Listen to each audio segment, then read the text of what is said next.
Ok, bonjour, bon après-midi Sébastien, c'était vraiment un plaisir de te revoir.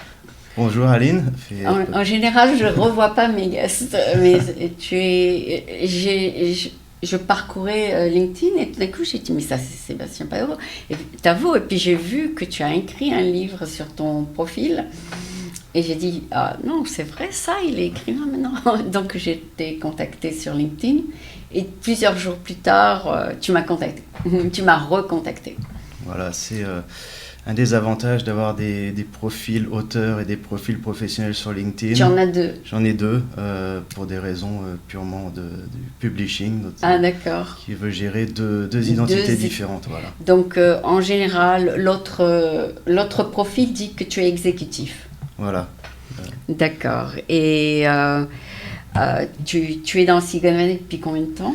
Je suis arrivé dans la Silicon Valley en 2002, Ouais. mais aux États-Unis, ou on va dire au Texas, si ça Ouais. compte parmi les États-Unis, en 1996. Ah, c'est un bon bout de temps. Donc voilà, on a célébré plus de 25 ans récemment. Ah, super, super. Donc oui, toi, tu es passé sur le programme. Je ne me rappelle plus pour quelle compagnie tu travaillais dans ce temps-là. C'était la transition entre PayPal et Validity. Validity, Donc, voilà, ok. quand on a lancé les premières solutions biométriques pour les consommateurs et sur les téléphones portables, avant que Apple lance son Touch ID, avant que Apple lance son Face ID. Ah bon. On avait déjà les solutions avant sur Ah oui, pour reconnaître la personne. Voilà. Ah oui, je me rappelle pour débloquer maintenant. son téléphone, Je etc. me rappelle, ok. Très controversial à l'époque et maintenant tout le monde l'utilise, donc il n'y a pas de problème. Ah oui, d'accord. Donc vous avez vendu Validité à Apple? Non, c'est Apple avait racheté une autre compagnie et nous on avait été racheté par un des gros fournisseurs de Samsung. Samsung, c'est Voilà. une grosse boîte. Voilà, donc c'est pour ça tout le marché Android en fait utilise des technologies qui avaient été développées par nous il y a quelques années. J'espère que tu étais un des bénéficiaires de cette vente. En partie oui. Ah bon, Voilà. félicitations. Pas autant qu'il était prévu au départ, mais ça a quand même pas mal aidé. Ça t'a aidé, ok, Voilà. tant mieux. Parce que maintenant, tu as le temps, disons, d'écrire. L'écriture avait commencé avant, Ah un bon? peu comme tout le monde. Ah On fait bon. des blog posts, on fait des Et ça s'est articles, développé un peu. et c'est au cours des 8 dernières années en fait où les morceaux ont commencé à se mettre en place, les histoires commençaient à être un peu plus cohésives, et puis après je crois en 2018, juste avant 2018-2019, un événement avec mon beau-frère qui lui est dans le monde de la crypto, Ah bon? où on était à un événement avec des investisseurs, venture capitalistes et des startups. Et un de ses amis, après que mon beau-frère lui expliquait ce que j'avais fait dans ma carrière, m'a dit Wow, you deliver a lot of stuff. Ah bon? Donc Et le mot a cliqué. le mot deliver a cliqué. Et j'ai fait en fait, c'est peut-être pas si mal que ça. Et j'ai commencé à recréer en fait Quelque chose autour. un lien autour de delivery. Voilà. Ah d'accord, donc ça n'a rien à voir avec Amazon de delivery. Non. Parce que quand j'ai tapé de delivery Ouais. sur Google, j'ai eu Amazon. Ouais. C'est Et alors je me suis dit, est-ce qu'il a écrit un livre sur Amazon? Mais c'est pas du tout ça, n'est-ce pas? Non, c'est pas sur Amazon, c'est sur livrer en fait des produits technologiques ou des produits financiers dans la Silicon Valley, et comment en fait gérer et répéter cette procédure de manière constante. Il y a une méthodologie en fait derrière. Ah, d'accord. Tu veux dire qu'il y a une méthodologie pour inventer des choses? Pas pour inventer, pour livrer les inventions. Et c'est ce que on travaille en ce moment sur la traduction du livre en français justement, et c'était assez dur de traduire delivery parce qu'effectivement ça amène sur le livreur, donc livrer des produits Amazon. Des produits Amazon. Et donc en fait on a tourné ça la version française sera le livreur de rêve. Ah, ok. Et ce qui se passe, c'est vraiment c'est l'histoire de toutes les petites mains, Oui. comme dans le monde de la couture, c'est les petites mains qui sont derrière ces visionnaires, ces génies, tous ceux qu'on voit dans les journaux. Oui. Mais il y en a beaucoup, ils ne savent pas livrer des produits, ils ne savent pas livrer Ils savent sur pas leur se vision. vendre. Ils savent pas vendre. Oui, ils savent se vendre, très bien, Ah bon? eux-mêmes, mais ils ne Ah savent bon. pas forcément comment, de manière concrète, mettre en place des technologies, des produits, avoir les bons développeurs et être capable de livrer ça en fait sur le marché. Et derrière tous ces grands visionnaires, il y a des équipes. Ah, d'accord. Et donc, Il faut qu'il y ait une équipe. il faut toujours qu'il y ait une équipe. Non, parce que quelqu'un m'avait dit, il y a beaucoup de Français qui ont des idées dans Ouais. des tiroirs Ouais, et qui ne les mettent pas, qui ne voient pas le jour. Ces idées sont tout simplement pour leur thèse, pour ouais, leur graduation, parce que chaque ingénieur, quand ils graduent, quand ils ont leur diplôme, ils doivent avoir une idée. ouais. Alors il y a chaque année 100 000 idées qui parcourent la France, Qui mais il n'y en sortent a que quelques-unes qui voient le jour. Et c'est aussi la réalité de la Silicon Valley, les gens l'oublient, mais sur 10 idées, Il y en a qu'une il y en qui a est... qu'une qui va être probablement viable. Ah bon? Les 9 autres vont être des échecs. Et sur celle qui va être viable, c'est même pas assuré que ça va être un grand succès. Ah, Et donc c'était un peu aussi l'idée de ce livre, c'était de réajuster la réalité par rapport à mon profil LinkedIn où les gens le regardent, mes amis en France regardent, c'est waouh, quelle carrière, ouais. et de ramener en fait la réalité de ce qui s'est passé vraiment derrière la scène, de livrer les produits comme Zelle, Mhm. livrer la première solution mobile pour PayPal, livrer le premier programme développeur ouvert pour Mastercard. Ça, il y a un scénario, où il y a un playbook, un livre pour le faire de manière continuelle, mais derrière tout ça, il y a une réalité qui Mhm. n'est pas forcément aussi rose et brillante que ce que les gens pensent. Et c'était un peu ma manière de recalibrer le rêve américain. Donc, tous les petits Français qui arrivent dans la Silicon Valley ou aux États-Unis, on a tous ce rêve américain. Un rêve, oui. Et la réalité, c'est que... Toi, ton rêve, il s'est réalisé, par contre. Tu as fait 26 patentes, je crois. Oui, mais moi, mon rêve, je l'ai downgradé, ou je l'ai rendu un peu plus réaliste. D'accord. Parce que quand je suis arrivé aux États-Unis, je voulais être le prochain Bill Gates, je voulais être le prochain Steve Jobs. Tu étais très ambitieux. Voilà, ambition énorme. Et le problème, c'est que j'ai aussi réalisé que la chasse au succès rend malheureux. Ah bon? J'ai vu des personnes qui travaillent trop. Qui travaillent trop. Il n'y a qu'aux États-Unis où il y a le mot workaholic. Ah oui. Il n'y a qu'aux États-Unis où on dit grab lunch. Il n'y a pas ça en France. On ne dit pas Workaholic. le mot workaholic est maintenant utilisé probablement en France, mais il vient des États-Unis. Ah ouais. Le déjeuner que nous, on connaît en France, où on part pendant 1h30, 2 heures avec ses collègues pour déjeuner, ou dans Il n'y certaines a pas régions. ici. Ici, c'est grab lunch. Ah oui, oui. On attrape oui. et on court, c'est comme un voleur. Et donc, Et c'était tu un manges peu... en marchant, quoi. Voilà, c'était un peu pour recalibrer, la vision du rêve américain, et deux, C'est brutal. montrer qu'il y a moyen de réussir. Sans être Voilà. brutal avec soi-même. Exactement, donc c'était la balance travail, famille, vie à côté, Il y a vie beaucoup qui personnelle. ne savent pas faire la balance. Voilà, moi il m'aura fallu à peu près 20 ans avant que je le réalise, mais bon. Ah bon? Non, mais c'est vrai que les hommes ont tendance à travailler beaucoup plus que les femmes au bureau. Ils restent plus longtemps Ouais. parce qu'ils n'ont pas à retourner vite à leurs enfants à la maison. C'est une des choses que j'avais observées, mais aussi dans le monde, spécialement dans le monde de la technologie, les femmes travaillent aussi dur que les hommes pour parfois moins de reconnaissance. Ah bon? Et donc c'est un peu l'idée du deliveryman aussi, c'est de donner les outils à ces gens qui sont les équipes derrière ces grands visionnaires là, qui réalisent vraiment la vision, Mhm. et qui la rendent réelle et qui la commercialisent. Et souvent, et je l'ai vu arriver, bon moi j'ai appris à prendre un peu de crédit pour ce que je faisais, ça c'est sûr, mais j'ai vu des femmes qui travaillaient plus dur que tout le monde, qui dirigeaient les équipes pour réaliser cette vision, et qui après se faisaient marcher dessus par ce visionnaire qui prenait tout le crédit, souvent un homme, qui prenait tout le crédit et qui disait « c'est moi qui l'ai fait, regardez, c'est moi le plus beau Mhm. ». Sachant que derrière, Non, mais il l'exé- paraît que quand quelqu'un dans une boîte a une idée, il y en a 10 autres qui ont la même idée. Parce que les Ouais. idées, ça traverse, quoi. Les pensées, ça traverse l'atmosphère. Ouais. Mais il n'y a qu'un qui va la mettre en place, c'est dur. Parce que, par exemple, l'idée de YouTube, moi j'ai eu l'idée de YouTube, mais il n'y a que Google qui a pu la rendre Ouais. vraie. Parce qu'ils avaient les moyens. Mais il faut avoir d'abord les moyens aussi. Il faut avoir les moyens. C'est là, en fait, que dans le livre, je décris un peu ce duo ou cette dynamique entre le visionnaire et le deliveryman, Voilà. la delivery person. Ouais. Et dans ce duo, c'est effectivement la personne qui va créer la vision, qui va la rendre réelle et importante. Le visionnaire, le rôle du visionnaire, c'est en fait d'aller chercher les fonds, de vendre l'idée aux actionnaires ou aux investisseurs.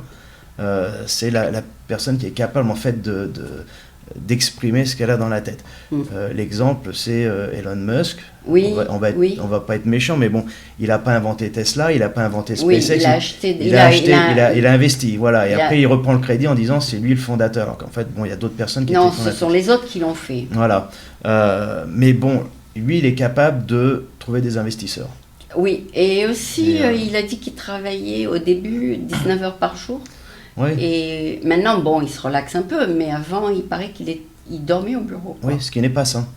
Donc c'est ce que j'explique aussi dans le livre. Il y a des moments où il faut savoir pousser un peu les limites pour livrer des produits, etc. Mais il ne faut pas se tuer au travail. Voilà, ça devient ridicule.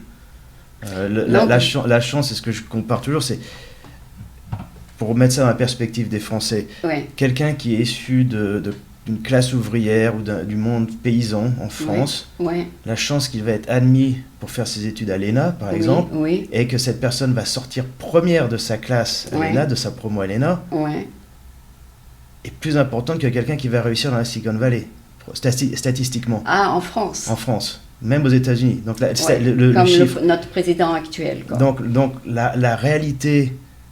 Quand les gens viennent dans la Silicon Valley et disent je vais être le prochain Elon Musk ou je vais être le prochain Steve Jobs, la probabilité est quasi nulle. Ah bon? Et les gens, il faut qu'ils réalisent. Il y a quelques personnes qui ont eu de la chance. En fait, c'est ça, c'est de la chance. Et comme tu l'as mentionné au début, il faut de l'argent, il faut des fonds. Les gens qui ont réussi, beaucoup, ce n'est pas de familles pauvres ou de familles qui avaient des problèmes financiers. Il y avait des fonds et des capitaux déjà à la base. Donc, oui, mais c'est vrai que j'ai lu qu'en France, l'ENA est très cotée. C'est-à-dire, tu sors de l'ENA, tu as ta carrière pratiquement assurée pour toi. C'est un examen très difficile pour entrer, c'est ça. Et ceux qui rentrent ont de la chance, quoi. C'est souvent, ils viennent souvent de la même catégorie sociale ou même classe sociale. Voilà, c'est ça. Il y a eu des avantages, ils ont été dans les bons lycées, dans les bonnes universités. Ils ont été accompagnés. Ils ont réussi à passer le bon concours au bon moment. Et c'est pour ça que c'est très coté. C'est très coté, il y a toujours la blague qui ressort quand on sort de l'ENA, on a le choix entre les 3 P. Président. Non, c'est le pouvoir, le pognon ou la planque. Ah bon? Voilà, donc soit le pouvoir, on rentre dans la politique, le pognon, si on rentre dans l'industrie privée comme étant capitaine d'entreprise dans des entreprises publiques, quoi que ce soit, et le pognon, on rentre en principe à la Cour des comptes ou à quelque chose comme ça, et on fait une carrière tranquille, sans bruit, mais en étant bien payé. On a un niveau d'éducation très élevé, c'est ça? J'espère que mes amis de l'ENA ne m'en voudront pas d'avoir sorti cette blague, mais on la sort souvent entre nous, juste pour rire. Et je n'ai pas fait l'ENA, mais bon. Non, mais il paraît que le président Macron était toujours premier de sa classe, donc c'est normal qu'il ait réussi à l'ENA, quoi. C'est-à-dire, il n'était pas bête, quoi. Et c'est la réalité, en fait, de tous les Français qui viennent, en fait, de la France aux États-Unis ou dans la Silicon Valley. Ils croient que l'ENA c'est très important ici. Non, c'est pas important. C'est pas que l'ENA est important. Justement, ils essaient d'échapper le système français où les grandes écoles dominent. Pour avoir du succès en France, il faut avoir fait une grande école. Il y a très peu de chances de réussir. Donc, en venant aux États-Unis, où on juge plus les gens sur leur capacité plutôt que sur leur diplôme, c'est ce qui fait partie du rêve américain. Voilà. Je crois que ça a été d'ailleurs... C'est pas le diplôme, c'est les capacités. Voilà, le rêve américain a été vraiment défini en 1931, je crois que c'était par James Adams, qui a défini le rêve américain comme la capacité à tout le monde de s'élever au niveau suivant selon ses capacités personnelles. Bon, alors ton livre, revenons à ton livre, on s'est un peu échappé du livre là. Donc ton livre, le but du livre, c'est expliquer comment tu as une idée et d'en faire un produit successful, c'est ça?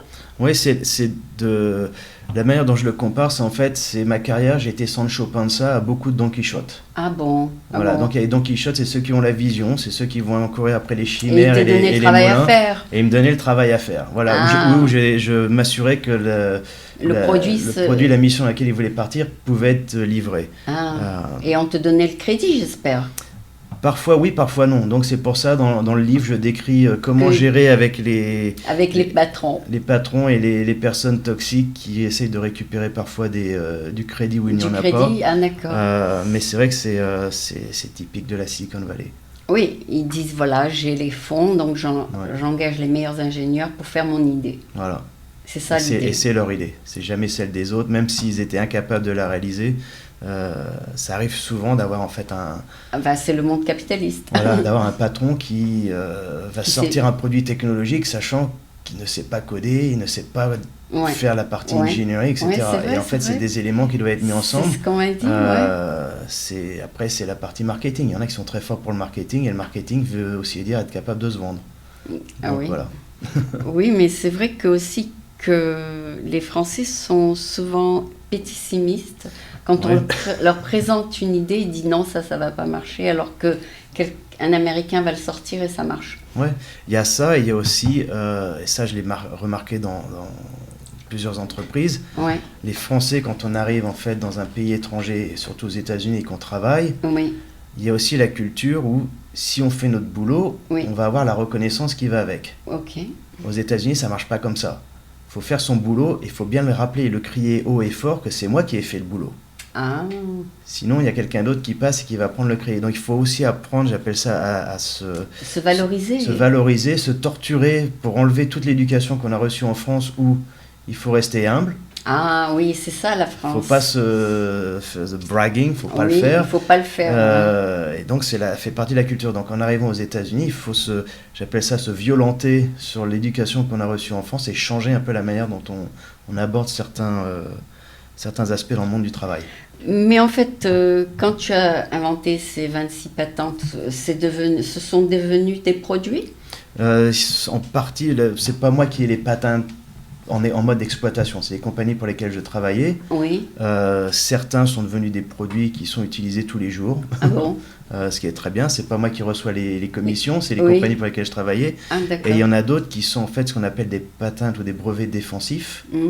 Ça veut dire qu'ils couvrent des domaines de technologie qui sont utilisés par d'autres compagnies. Et si une de ces compagnies décide d'attaquer la compagnie qui a ce brevet, un brevet défensif, c'est d'appel un procédé de bon échange. Si tu me fais un procès pour ce brevet ou avoir enfreint ce brevet, et moi j'ai ce brevet, je pense que tu es en train de l'utiliser sans autorisation. Donc on va dire que les deux brevets s'annulent et on arrête le procès. Et donc ça c'est des brevets défensifs. C'est juste pour se défendre en ayant une partie de la propriété intellectuelle. C'est comme ça que ça marche. Ça marche souvent comme ça derrière la scène. D'accord, donc c'est annulé. Voilà, c'est des échanges de bons procédés. Chercher le mot, c'est voilà.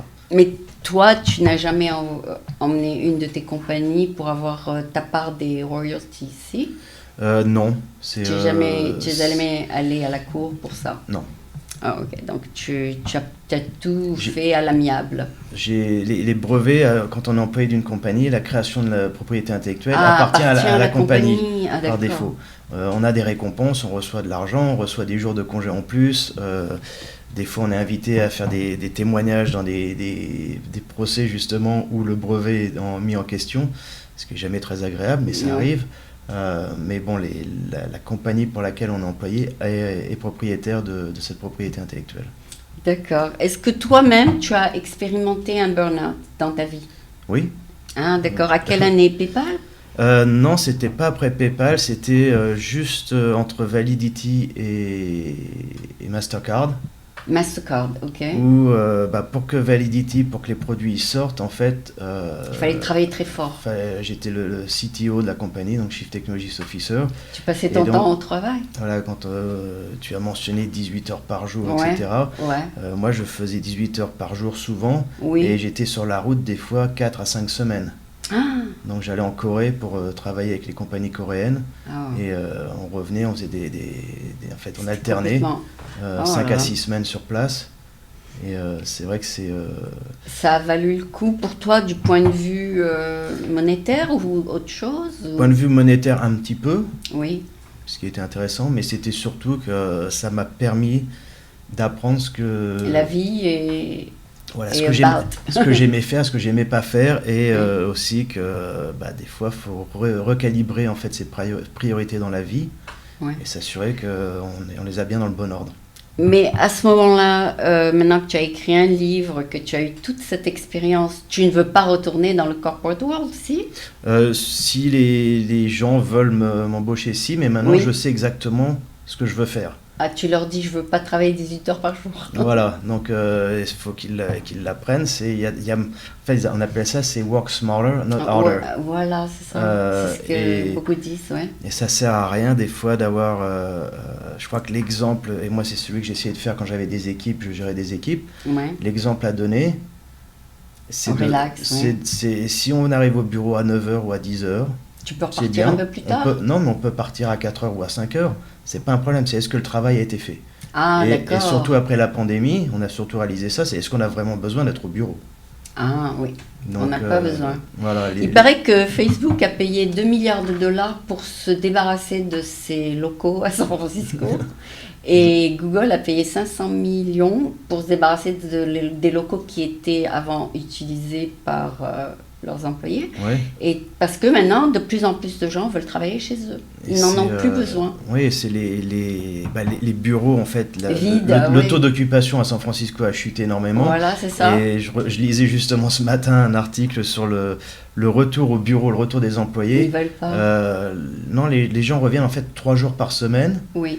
Et en moyenne, il y a 20 à 30% des employés à n'importe quel moment dans le bureau. Mm. Donc il y a ce vide de 70 à 80% Des locaux. de locaux qui ne sont pas occupés. Voilà. Donc effectivement, les compagnies réduisent en fait la taille Les- des locaux, Ouais. utilisent le concept de ce que j'appelle les bureaux ouverts. Donc chaque employé n'a pas un bureau qui lui est dédié. C'est Ah, un ils peu peuvent comme se partager le bureau. voilà, c'est un peu comme dans les espaces partagés Ouais, qu'on ouais. arrive. Et comme les employés, il y en a qui viennent du lundi au mercredi, d'autres qui viennent du mercredi au vendredi, Ouais. il y a moyen de faire tourner en fait Faire ces bureaux, tourner etc. les bureaux, oui. Oui, je sais que pendant la pandémie, j'avais lu que Pinterest avait payé 86 millions de dollars pour se débarrasser de leur lice. Et je pense que beaucoup de compagnies ont dû payer des millions de dollars pour se débarrasser de leur lice parce Ouais. qu'ils n'en avaient plus besoin. Et maintenant, donc, si tu travailles, est-ce que tu vas mettre comme condition que tu veux travailler de chez toi? Ça fait partie d'une de mes demandes. Ah, Pour d'accord. travailler pas forcément chez moi, mais aussi en remote. Moi, j'ai travaillé depuis la France, depuis la Suisse pendant la pandémie. Comme ça, tu peux voyager. Ça m'a permis aussi de rester un peu plus proche de ma famille, d'être Ouais. capable de faire des choses que je ne pouvais pas faire. Et l'avantage, c'est dans certaines zones géographiques, avec le décalage horaire, travailler des heures américaines, ça veut dire travailler le soir. Ah oui. Et moi, ça me donnait ma journée pour faire ce que je voulais. Ouais. Et commencer ma journée à 18h, c'est bien, c'est l'heure de l'apéro, quand les États-Unis se réveillent. Ouais. Et puis de travailler jusqu'à 1h ou 2h du matin, ça m'embêtait pas. Ah bon? Mais en même temps, j'avais ma journée à moi Libre pour aller faire ce voir que la je voulais. famille, quoi. Voilà. Ouais, Ou écrire un livre. tes enfants ont grandi maintenant, non? Mes enfants ont grandi, oui. Ma fille est déjà à l'université, mais mon fils est toujours au lycée. Donc, Ah d'accord, donc ils ont quand même encore besoin de toi. un tout petit peu. Plus beaucoup, mais bon, un petit peu quand même. D'accord. D'accord, donc oui, tu veux une balance entre la famille et les enfants, et puis Voilà. les loisirs, le voyage, tout ça. Exactement, et ça fait partie aussi de réapprendre, quand on arrive aussi à un certain âge canonique, pour être poli, De savoir ce qui est de important. connaître ses priorités, mais aussi de réaliser que dans la vie, tout évolue. Nous, on est à un âge, moi je suis à un âge personnellement où je dois m'occuper de mes enfants, mais aussi de mes parents. Ah oui, parce que Et- ça c'est une phase de la vie Voilà, que beaucoup de gens ignorent, mais il faut prendre du temps. voilà, exactement. Il faut apprendre à gérer les priorités, il faut apprendre à reconnaître que c'est plus important de parler avec ses parents au Oui. téléphone à une certaine heure de la journée que d'arriver au bureau à l'heure. Ah oui, bien sûr, Donc, bien c'est- sûr, bien sûr. Donc ça, moi aussi, j'ai dû prendre presque 1 an quand mes parents ont atteint, comme tu dis, cet âge-là où ils avaient besoin de moi. Donc je suis allée en France Ouais, et je me suis occupée d'eux. Mais c'est une phase de la vie que j'avais pas envisagée. ouais. Ben, on n'y pense pas et on ne veut pas qu'elle arrive en fait. Oui, parce que ça veut oui. dire reconnaître que ses parents Ils vont partir. vont partir, donc c'est un peu plus difficile. Et c'est aussi reconnaître que ses enfants vont partir parce qu'ils ont grandi, ils vont vivre leur vie d'adulte. C'est en même temps presque. Donc c'était un peu une phase qui m'a permis de faire une introspection Oui, en disant quelles sont mes priorités. oui, Et c'est un peu ce que j'ai aussi voulu ressortir dans le livre, qui était il y a des méthodes, il y a des moyens de se simplifier la vie au travail. oui. Et voilà, moi, ce que j'ai appris, comment me simplifier la vie au travail. Donc, je donne un peu les conseils, les trucs. Ah oui, Mais dis-nous un ou deux trucs, comment se simplifier la vie.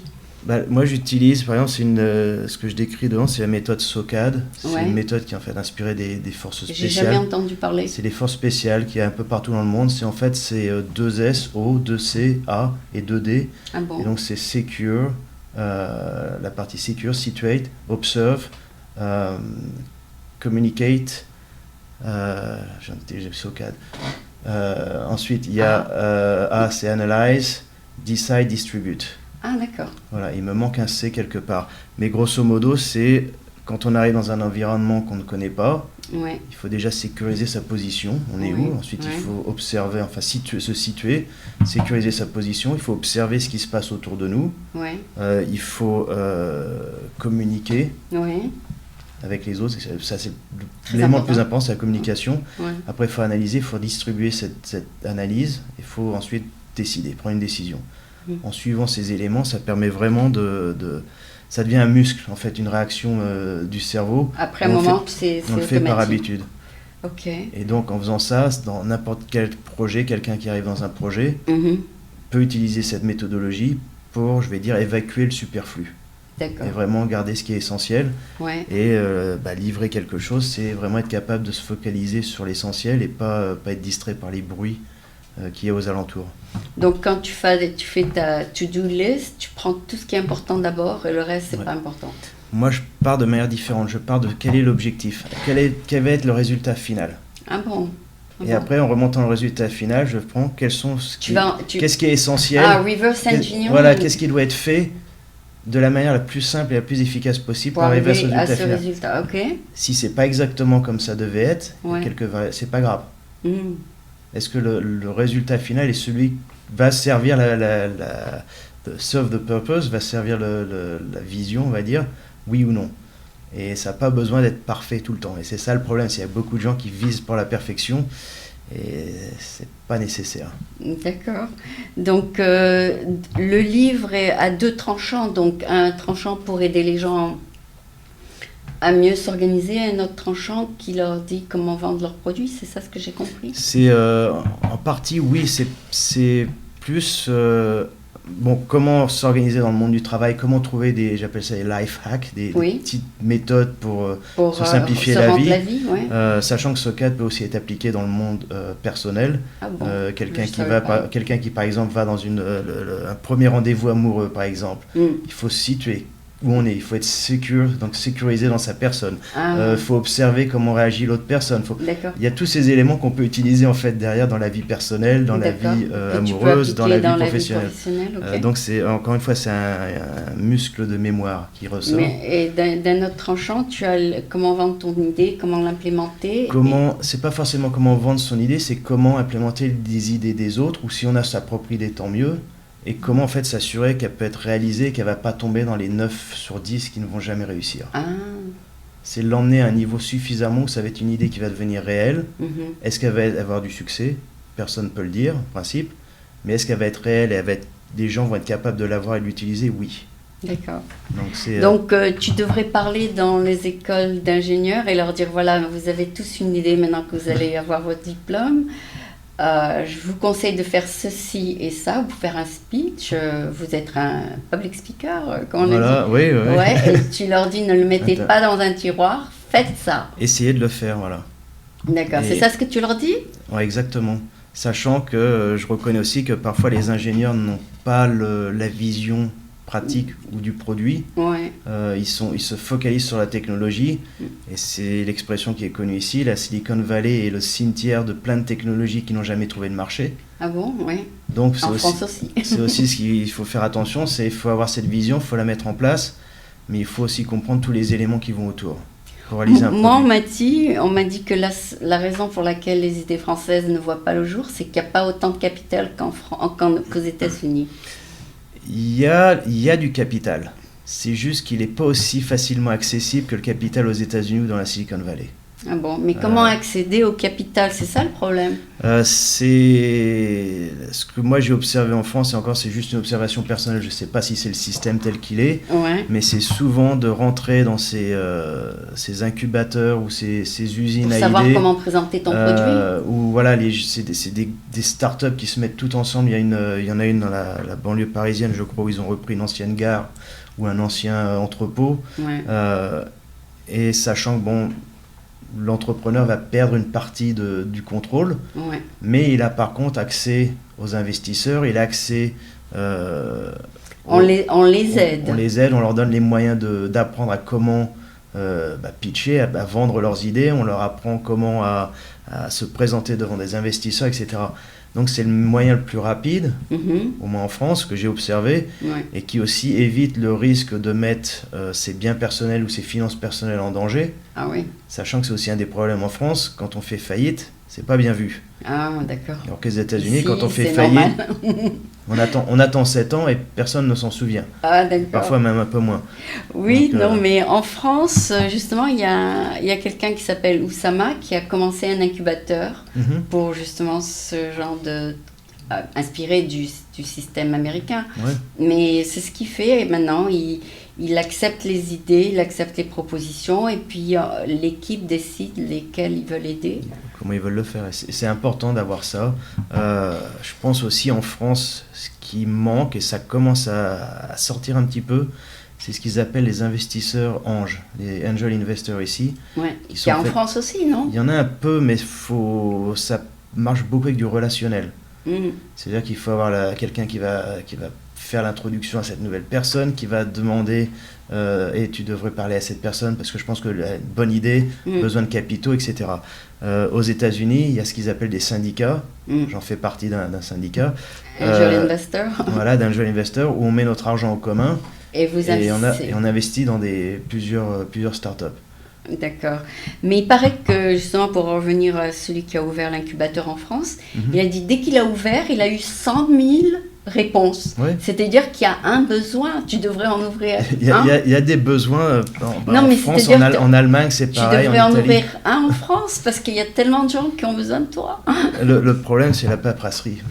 Je veux pas me traîner dans les... Tu veux pas regarder les idées des Ouais. autres. Non, je veux bien regarder les idées des autres, mais c'est pour mettre ça en place en France, c'est d'une complexité assez incroyable. Donc, Ah, d'accord. c'est pas un projet qui se fait en quelques mois, c'est un projet qui se fait probablement plusieurs années.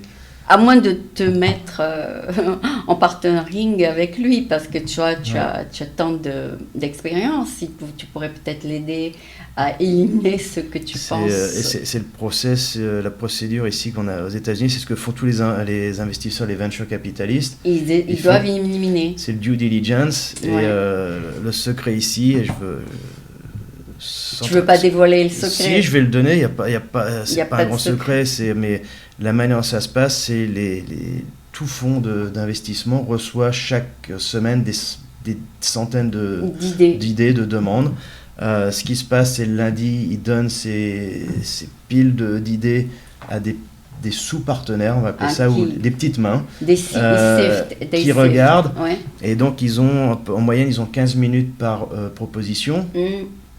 Ensuite- Et comme ils n'ont pas beaucoup de temps, il vaut mieux faire ça très court. Voilà, faut aller directement au but. Ouais, Et il faut être très clair dans ce qu'on présente et la manière dont on parce que les gens, ils faire n'ont de pas l'argent. le temps. Voilà. Ils n'ont pas le temps. Et après, derrière ça, après ces 15 minutes, il y a ce que j'appelle les 5 minutes De présentation. de discussion, où Oui. ces 3 personnes, parce qu'en fait, il y a 3 personnes, une qui se concentre sur le produit, le marché, Ouais. il y en a une qui se concentre sur la technologie, et il y en s'il a y une qui se demande- concentre sur la finance. Ah, le et financement. aussi s'il y a une demande pour ce produit. Bah, c'est la personne qui s'occupe, oui, produit marché, c'est cette Ah, personne qui produit regarde. marché, Ces ok. 3 personnes se retrouvent ensemble le jeudi en principe, Oui. regardent la pile où il y a marqué oui, non, peut-être. Et si c'est oui, oui, oui, bon. Oui, on garde de côté. Si c'est oui, peut-être, il Non. va y avoir une discussion pourquoi il y a Pour le le peut-être. peut-être. Ouais. Si la personne reste sur peut-être, c'est à la poubelle. Si la Ah. personne va en oui, on le garde, mais un peu séparé. Hmm. Dès que c'est oui, non, c'est poubelle. Ah, d'accord, d'accord. Donc c'est pas. C'est une bonne manière de bien. Mais c'est brutal. C'est élimination. quoi. Voilà. Et ce qui se passe, c'est le jeu. Donc le vendredi, ils présentent leur liste réduite au partenaire général, à celui qui a la capacité de dire oui ou non à l'investissement. Et donc le lundi matin, on recommence. Tous ces partenaires généraux se remettent dans un bureau et ils partagent 2 ou 3 idées qu'ils ont récupérées de la pile. Et ils ont 5 minutes pour faire le pitch. Et là, la décision est faite en 5 secondes qui est oui ou non. Mais quand une personne incognito présente une idée, est-ce que cette idée est protégée? Personne dans le cabinet n'a le droit de s'approprier de cette idée, n'est-ce pas?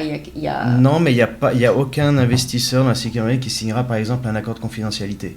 Ah, d'accord. Ça n'arrivera jamais. Donc quand on va exposer son idée à un investisseur... Tu sais que c'est disclosed. Voilà, c'est disclosed. C'est-à-dire que potentiellement cet investisseur a peut-être une compagnie qui fait la même chose dans son portefeuille d'investissement et peut utiliser ça pour avoir un petit peu d'intelligence sur ce qui va se passer sur le marché, ou peut décider que ça peut être quelque chose qui est complémentaire, donc effectivement il va investir. Il y a un petit peu de jeu là. Il y a de la, on va appeler ça de la marge de manœuvre, mais en même temps c'est la règle du jeu et tout le monde l'accepte. Donc, à la base, c'est ce que je dis souvent aux entrepreneurs qu'on coach, c'est, même si ça a l'air d'être assez non nécessaire, investir dans un bon avocat dès le début est une très bonne idée. Ah bon? Voilà. Ok. Non, mais aussi, ils peuvent aller dans une banque et prendre l'argent pour le faire.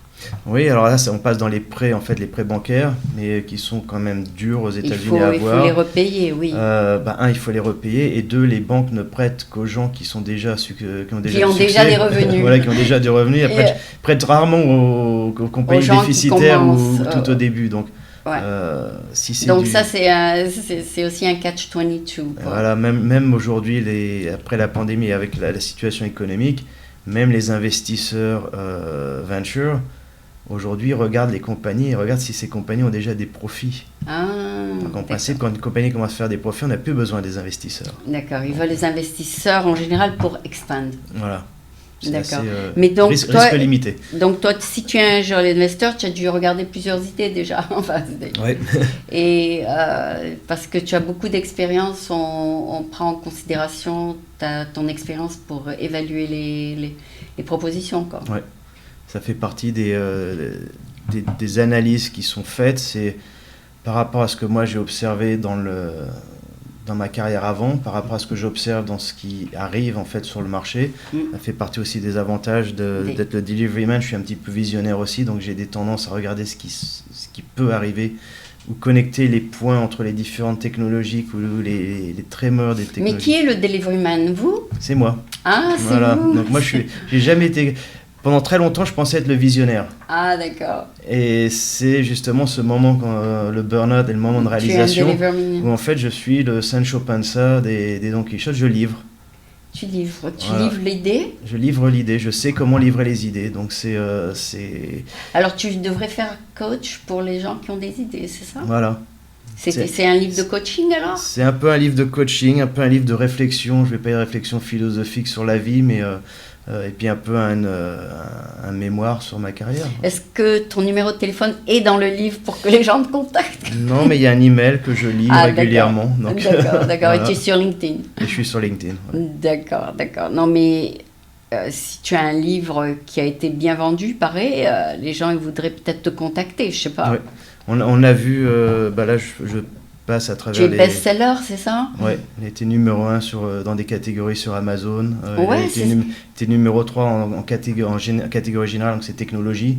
Ouais, des grosses catégories. Je t'ai aidé parce que je l'ai commenté. Voilà. Si vous avez plaisir, j'étais devant le livre de Elon Musk et de la Metaverse à une époque. C'est pas vrai, c'est bien ça, félicitations. Donc c'était, Mais il devrait être traduit en français parce qu'il y a beaucoup de Français qui ont des idées, qui devraient le lire. On me l'a demandé plusieurs fois en français, donc la traduction est en cours. Ah, d'accord.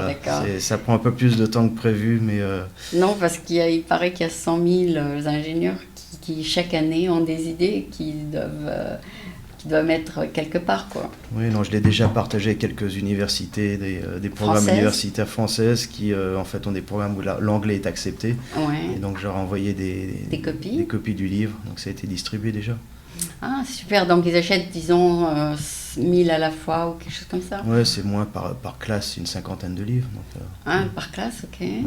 Donc, Ou promo, par promo. donc bientôt, si tu es un best-seller, bientôt tu vas être plutôt un speaker, tu vas parler. Ça a déjà commencé un petit peu, où il y a des demandes pour aller dans des conférences, pour présenter ça. Les salons du livre commencent en principe, c'est au printemps. Ah, ça va bientôt commencer. Donc ça commence là en mars, je pense que ça commence en mars, avril, mai. Je commence à regarder Où tu veux aller ou pas. où est-ce qu'on m'a demandé d'aller surtout. Ouais, parce qu'il faut que tu décides si ça ouais. vaut le coup, ça vaut pas le coup, ou bien... Voilà, donc il y a le salon de Londres, ça m'intéresse, c'est bien. Il y a un salon en Chine. Ouais. Là, je sais pas si je vais y aller, il faudra que je vois. Il y a un salon à la Nouvelle-Orléans pour toutes les bibliothèques et librairies des États-Unis. Ouais, il faut que tu sois bien payé, quoi. Voilà, donc on verra. Je sais que le livre sera là, parce qu'il a déjà été sélectionné, donc ça c'est bien. Après, il faut voir, discuter avec l'éditeur et puis avec les organisateurs de l'événement. Mais ça t'a pris combien de temps pour l'écrire?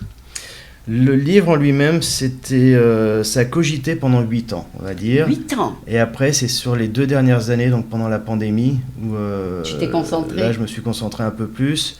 Mon dernier travail corporate, on va dire, s'est arrêté en septembre 2022. Ouais. Et donc, ça m'a permis vraiment enfin, c'était en juin, mais ça m'a permis, sur une période de 5-6 mois, Ouais. de me concentrer que sur ça.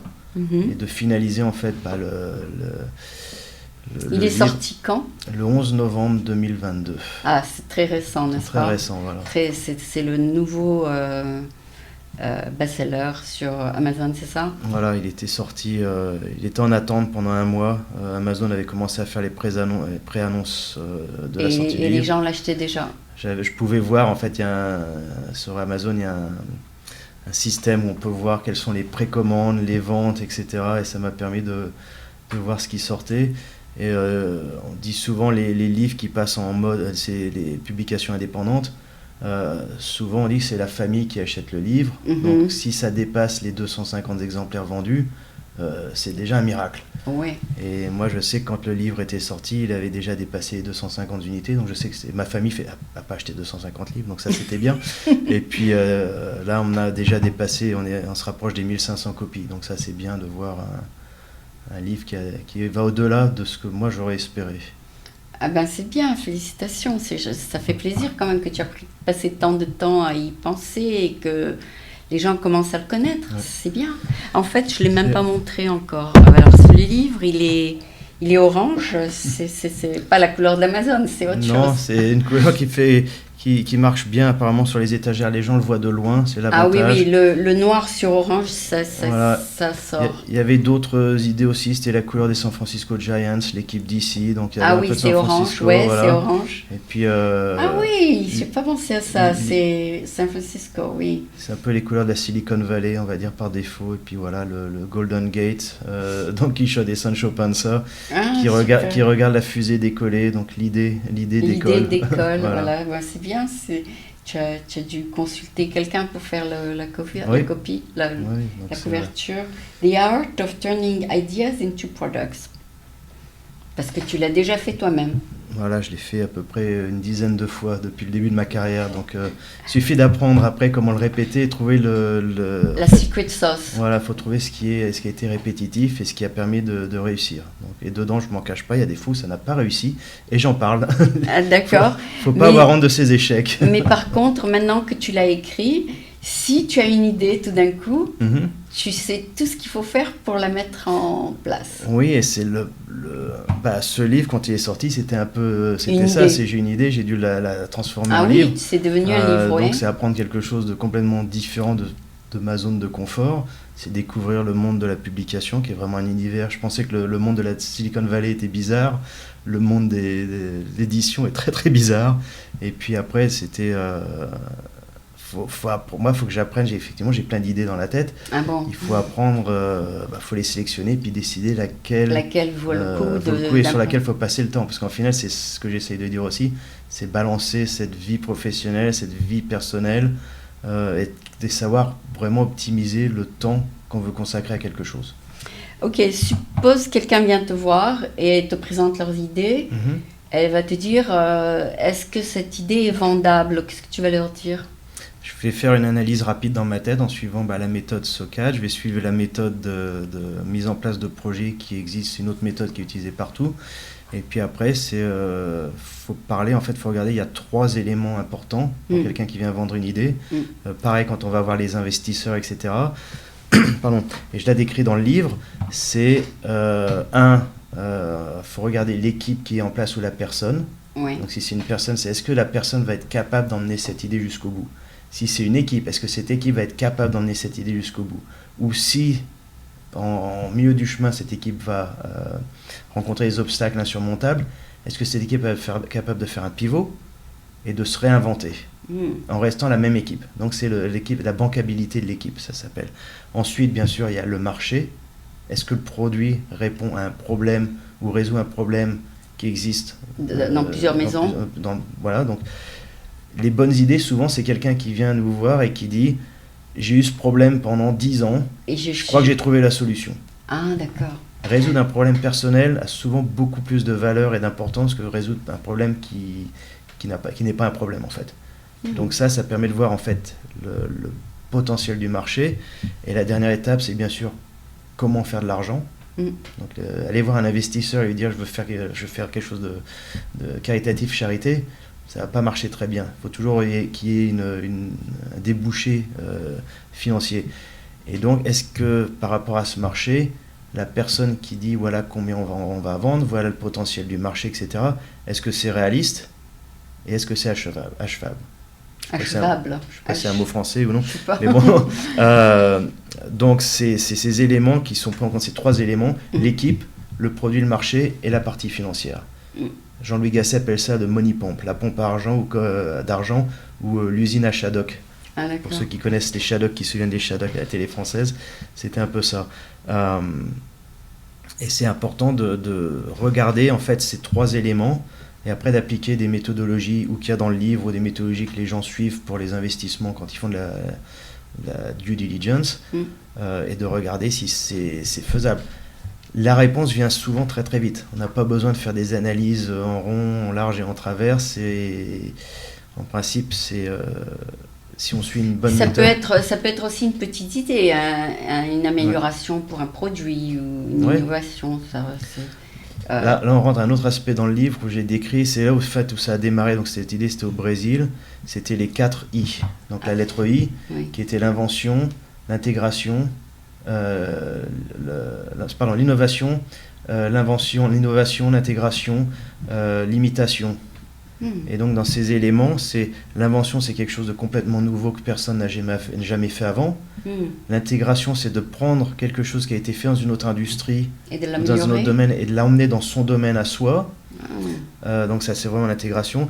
Et puis après, l'imitation, c'est ce que c'est knock-off, les trucs qui n'ont aucune valeur. Mais la partie importante qu'il y avait dedans, c'est entre l'invention et l'intégration. Beaucoup de gens pensent qu'ils sont des inventeurs ou des innovateurs, alors qu'en fait, ils sont juste des intégrateurs. D'accord. Je crois qu'on pourrait parler pendant encore 1 heure là-dessus, mais on va continuer un petit peu en anglais, parce qu'il est 2h51 déjà. Donc, I have with me today Sébastien Tavot, who I've met at DBF, I believe. DBF. Yeah, and he is not a writer. He came on the show when he was an engineer technologist, and now he is a writer, right? Right. So natural evolution of Silicon Valley, I guess. Yes. So now not only you are a writer, but you said also you examine ideas because you're in a group of angel investors. So the book is a summary of all that experience. Exactly. It's as it was described by one of the critics, it's a mix of a memoir and a guide. So memoir is my experience, my experiences, the good and the bad. Yeah, the good, the bad, and the ugly. Exactly. Okay. There's a chapter actually called that. Yeah. And also a guide, because I included in the book some of the methodology or the process I followed to deliver on different large projects or big projects that are in the US. Yeah. And I figured out what was what I will call the repetitions or the trend, the patterns that are behind each project. And that's kind of like putting all of that together in one book. So. And who should read that book? Students or also professionals? I think it's professionals and including leaders. So if you're the CEO of a company or you're the CTO of a company, it's important to understand, one, how your teams are working together. Yeah. Are they following a process, maybe the process in the book or another process in the most efficient manner? Yeah. And also making sure that you learn how to focus and communicate with your team so they can actually act and deliver properly and rapidly on your vision. Okay. Now, suppose a member of your team has a better idea than yours, so then he becomes the leader? He can, but at the end of the day, the delivery person, you always have one delivery person. Okay. But the big role of the delivery person is also to be able to absorb changes and better idea and better process. Yeah, he has to be open. Exactly. Okay, now, how would it benefit a student who's basically just out of school and he has tons of student loan to pay, but he has an idea? How would that apply to him? So if you're a student, at the end of the day, when you leave college and you have like your brain is blooming with a lot of ideas, you're gonna change the world, you're gonna be the next big thing. At the end of the day, what I'm trying to say in that book is, the sooner you learn what you are good at, the happier you're gonna be in your life and in your career, because you're gonna be able to constantly deliver and you're gonna be able to be satisfied because you're delivering things. And you're happy. Okay. Instead of chasing what I call the wild mermaids. Oh. So something that doesn't interest you. Not anymore. Yeah. So let's say you graduated, and like you said, if you graduate as an engineer, but you don't want to be an engineer, then you gotta pivot and become I don't know, a product person. There's no shame being a product person or a service person. And you can open a company. And you can open a company, you can find someone that's going to be your delivery person. So if you're an engineer and you have an idea, but you do not understand how to quantify a market, or you do not understand how to create a user experience that will be attractive to everyone, to your team, you can find people actually to help you and do that. Right? The best or most successful visionary actually are the one who know when they know their limitations. Yeah. And they know how to compensate for this limitation by getting the right people around them. Okay, and you think, is that the way they do it in France too? In France, it's a bit different, where you have sometimes not necessarily the most competent person in charge, and everyone below that person has to try to figure out how to do the cleanup. Oh. And don't get me wrong, it does exist in the US too. Okay. But in France, the boss is the boss. Exactly, and in the US, the weeding of bad players or bad person is a bit faster. Okay. Right, someone that is clearly incompetent will be pushed out pretty fast. Oh yeah. In France, you got to go through the syndicat, and it's not hard to get rid of someone. Or it's just like, if someone went up and have the right connection or knows the right person in the company, they will be untouchable, and that's an issue sometimes. And that's another issue. So how did you make it to America? Did you come as a student, or you were already a professional? No, I came actually to do an internship. I was supposed to be here for 3 months, which became 6 months. And then you got married. And then I got, even not then, they just expanded for an extra year, then they converted to an H-1B. And then you stayed. And my 6 months became 27 years now. Oh my God. or more. So America embraced you. America embraced me, and I embraced America. I always loved the US before, and that's why I say in the book, when I came to the US, being a techie, my dream was always to go in Silicon Valley. Yeah. I landed in Austin, Texas first. Everyone has to go through purgatory. But then I made it to Silicon Valley. At the same time, that's how I realized also that my big dreams and the ambition of my youth may have been misguided. Right? And that's what I wanted to share also through my books for the younger generation, or the people who are dreaming about coming here to achieve their American dream, to be realistic too on And this. all the American girls were all over you, and that's what kept you here, or was something else? No, I did got married here with my Yeah. California girl in Texas, Yeah. actually. Oh, yeah? But what I realized too is You work too hard to even have time for fun. that was one of it, but also I realized like my career here could go much further than in France. Oh, The reason why is I don't have an engineering degree from France. I I see. have a business degree from a good university, but It's not engineering. no one in France will let me manage an engineering team of 600, 700 people With that kind of a with my diploma. with my degree. However, my experience in America and what I've learned Yeah. put me on par with a lot of engineers. Oh yeah, because there was like a lack of people of your competence in America, Mhm. and they grabbed you because they were looking for brains, right? Yeah, and the fun part was actually having studied business and having studied marketing and product as my degree, Really. but working on the technology side. That's why I was saying like we can be very dangerous because we have the brain of the two side of the product, and that's why it's good. Like that's probably why we are good delivery people. If someone who's been trained both on business and engineering Yeah, and then and who has knows? done it at the end of the day, if you stay in the theoretical level, You can deliver. you be stuck in always having an idea but not delivering on it. If you have done the practical implementation of your ideas, that means you have coded, you went through the trenches to get things done, then chance you'll be successful are quite high. Yes, so you're happy you stayed. I'm happy I stayed, yes. Okay. Did you get a chance to give to share your wisdom with French people? I do. So I go to conferences around the world actually, and in France. I'm still in touch with some of my old schools or university. They have your book. They have my book. I'm still in touch with some of my old professors that I really like because they trusted me at a time where I was not necessarily trusting myself. Mm-hmm. And then I go back to France just to see my family on a regular basis, France or Switzerland.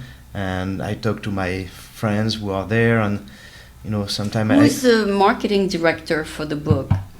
that will be I was the main person that drive you that are the as an marketing independent publisher.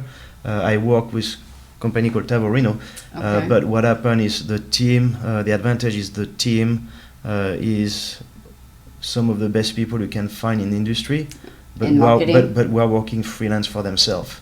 Nice. So the editor, for example, works for a large publishing company, but on the side he does this job for himself. So Okay, so the hardcover seems a little bit thicker than the yeah, that's the paperback. So that's the paperback, Yeah. and it's the same number of pages. Same number of pages. The quality is a little bit better on the hardcover. You have some pictures at the end, but it's mostly that was the original one. The hardcover is the first version that goes out usually. Mhm. Then you have the paperback, which is a bit cheaper. Did you originally write it in English, or you started in French? Everything was in English. Oh, directly in English. Directly in English, which is Okay. why the French translation is taking a little bit more time because You can do it since you're bilingual. I can, but I have my brain translate now the way the English has been written, so I'm following the structure of the English language and I translate. Oh, you don't want to literally. think like. So I have see. to retrain my brain to think French. think French exactly. Well, it's a good start. At least 2 languages, and then you can move on to other languages. The top 5 of the world, maybe the Spanish Exactly. and the Yeah, Indian, the Chinese. I already had the request for Spanish, and I know the Chinese is not far behind because Yeah, the the- top 5 is the Spanish, the Chinese, and the Hindi. Yeah. So with yeah, the book show in Shanghai, I already know that's been asked, so I'll see how it's they gonna go. did. They Yeah. did. Oh, that's good. That's you must be getting attention because we only February 2023. So Yeah. you're gonna get maybe you're making small steps down, but it might blossom and snowball at one point. I mean, Yeah. you don't know. It's always a book. They say it's really the first year that's the important one, and we are not even a few months in. So Yes, yes. I'm already glad to have reached the level on Amazon that was not expected. So that was And if it is super successful, you don't need to even look at other professions, right? I mean, you can just become a writer full time? I already have 2 other books in the work, so. Oh, you do? Yeah. Okay. But you're not dreaming of working behind the desk anymore anyway, because you No. want to be free. I really I think I've reached a level of my career where I would not mind working for a company, but more in a role as a mentor or a coach, Yes, and trying to get teams to be more efficient than. project manager. Exactly, yeah. So- Yeah, so you'll be a great asset as a manager of a team and things like that because of your experience. So we're reaching the end of the hour. All right. But It went very fast. it went fast, I have to admit that, and I wish we could talk for another hour. Maybe we'll bring you back soon, but thank you so much. It was such a pleasure to see you again. Aline, it was very nice to see you again. Thank you. Now you get a copy of the book. Yes, thank you.